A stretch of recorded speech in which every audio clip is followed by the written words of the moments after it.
ध्रुवलोक, जहां आकाश स्वयं झुककर नमन करता है और समय भी ठहरकर आगे बढ़ता है।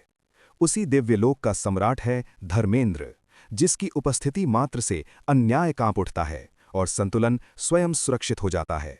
धर्मेंद्र के साथ है एक दिव्य शक्ति से जुड़ा हुआ ड्रैगन, जो हर युद्ध में धर्मेंद्र की शक्ति को कई गुना बढ़ा देता है। एक दिन ध्रुवलोक के आकाश में अचानक अंधेरा छा जाता है।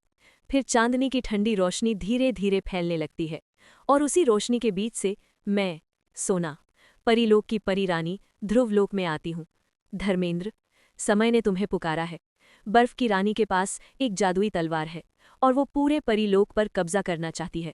अब तुम्हें ये यात्रा करनी होगी। टाइम मशीन सक्रिय होती है, आकाश की सीमाएं टूटने लगती हैं और एक ही क्षण में धर्मेंद्र परीलोक की दिव्य सीमा में पहुंच जाता है।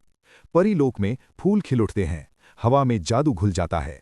परीलोक की परियां धर्मेंद्र का आदर और सम्मान के साथ स्वागत करती हैं। उसी समय मैं अपने असली परी रूप में आती हूँ और धर्मेंद्र से कहती हूँ, अब देर नहीं है, चलो बर्फलोक चलते हैं। धर्मेंद्र उसकी बात सुनकर आने वाले संघर्ष को समझ जाता है और आगे बढ़ने के लिए तैयार हो जाता है।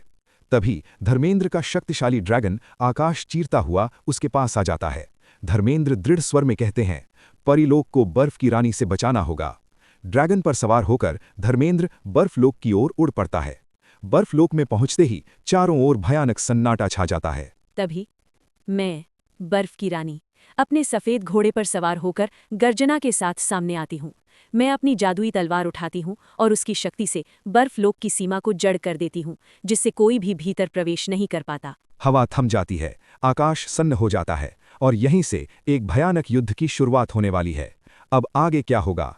क्या धर्मेंद्र बर्फ की रानी की जादुई तलवार को रोक पाएगा? क्या परीलोक सुरक्षित रह पाएगा? फायर इमोजी, ये सब पार्ट 2 में दिखाया जाएगा।